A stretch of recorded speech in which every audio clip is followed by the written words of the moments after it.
नमस्कार. छायाज रेसिपीजमध्ये आज आपण खूपच टेस्टी, हेल्दी आणि हलकी फुलकी अशी नाश्त्याची रेसिपी बनवणार आहोत. तर यासाठी इथे 1 कप हिरवे मूग घ्यायचे आहेत. तर इथे अख्खे मूग मी घेतलेत.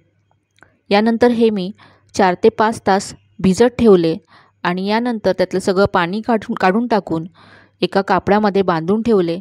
तर असे पहा मस्त याला मोड आलेत. तुमच्याकडे एवढा वेळ नसेल तर तुम्ही 4 ते 5 तास हे मूग भिजत घालून नंतर ते वापरू शकता, किंवा तुम्ही याऐवजी जी साल असलेली मुगाची डाळ असते ती सुद्धा इथे वापरू शकता. तुम्हाला जर सकाळी हा नाश्ता बनवायचा आहे तर तुम्ही रात्रभर हे मूग भिजत ठेवू शकता. तर आता हे जे मी भिजवून घेतलेत मूग ते घेऊया. पहा मस्त मोड आलेत मुगांना.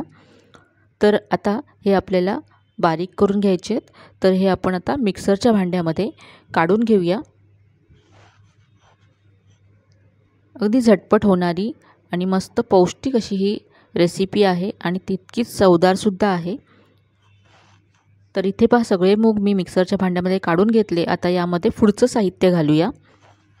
आता इथे मी एक मध्यम आकाराचा कांदा असा चिरून घेतला आहे, मोठे मोठे तुकडे करून घेतलेत, तो घालायचा आहे. यानंतर जेवढं तिखट हवं त्याप्रमाणे हिरव्या मिरच्या घालायच्या आहेत. आता इथे मी अर्धा इंच आलं घातलं आहे. यानंतर अर्धा चमचा जिरं घालायचं आहे यामध्ये. आता यामध्ये थोडंसं पाणी घालायचं आहे. अगदी 2 चमचे पाणी मी इथे घातलं आहे आणि हे वाटून घ्यायचं आहे. जास्त पाणी यामध्ये घालायचं नाही आहे, पातळ करायचं नाही आहे, आपल्याला हे घट्टच हवं आहे. हे मी वाटून घेतलं. यामध्ये मी कोथिंबीर घालायला विसरली होती, तर मी आता थोडीशी यामध्ये कोथिंबीर घालते आणि पुन्हा हे वाटून घेते.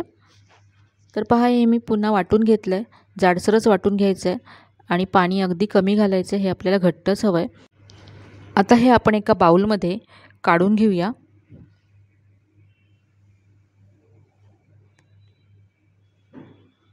तर हे पहा मी हे बाउलमध्ये सगळं काढून घेतलं आणि याची कन्सिस्टन्सी तुम्ही पाहू शकता, घट्ट आहे.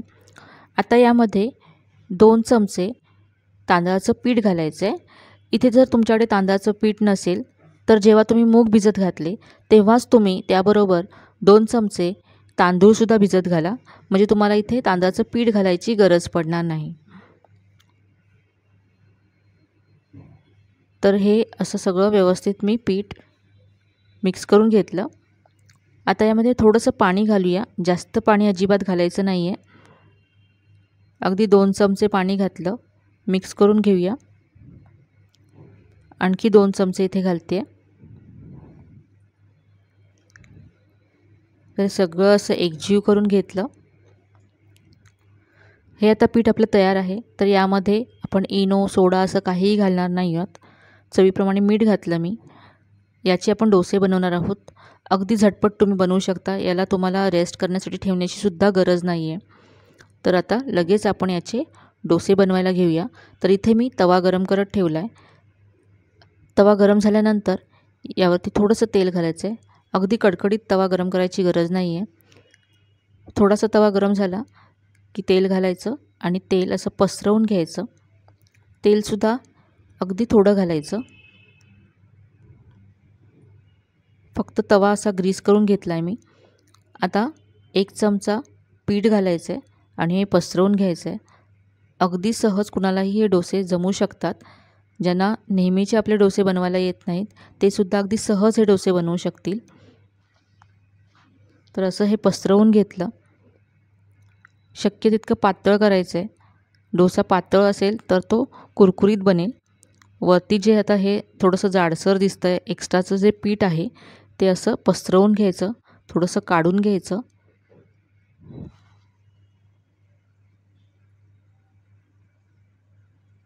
डोसा असा पातळ करून घेतला मी. आता याला आपल्याला भाजून घ्यायचं आहे. तर थोडासा तवा असा फिरवून आपण हा भाजून घेऊया, कारण तवा मोठा आहे आणि सगळीकडे एकसारखी उष्णता लागत नाही आहे. तर असं कडेलासुद्धा हा भाजून घेऊया. आता वरून हा डोसा ड्राय होईपर्यंत वाट पाहायची आहे आणि वरून हा डोसा पूर्ण ड्राय झाला की यावरती थोडंसं तेल सोडायचं आहे. तेल किंवा तूप किंवा बटर तुम्ही इथे घालू शकता। तर इथे मी थोडंसं तेल घालून घेतलं आहे आणि आता डोसा कुरकुरीत करून घेऊया आपण। तर पहा डोशाचा असा ब्राऊन रंग दिसायला लागला आहे। खूप मस्त रंग आला डोस्याला, पाहू शकता अगदी सहज निघतोय। तर आता हा डोसा आपण काढून घेऊया। पाहतानाच तुम्हाला कळत असेल की हा किती कुरकुरीत झाला आहे आणि खूप मस्त रंगसुद्धा आला डोस्याला। तर आता आपण आणखी असा डोसा बनवून घेऊया। तर आता पुन्हा आपल्याला तेल लावायची अजिबात गरज नाही आहे। 1 चमचा मी पीठ घातलं आणि पसरवून घेतलं। इथे लक्षात ठेवा आपल्याला हे पीठ जाडसर ठेवायचं आहे, तरच आपले डोसे आपल्याला व्यवस्थित येतील आणि पसरवताना शक्य तितकं पातळ पसरवायचे, म्हणजे डोसे कुरकुरीत होतील।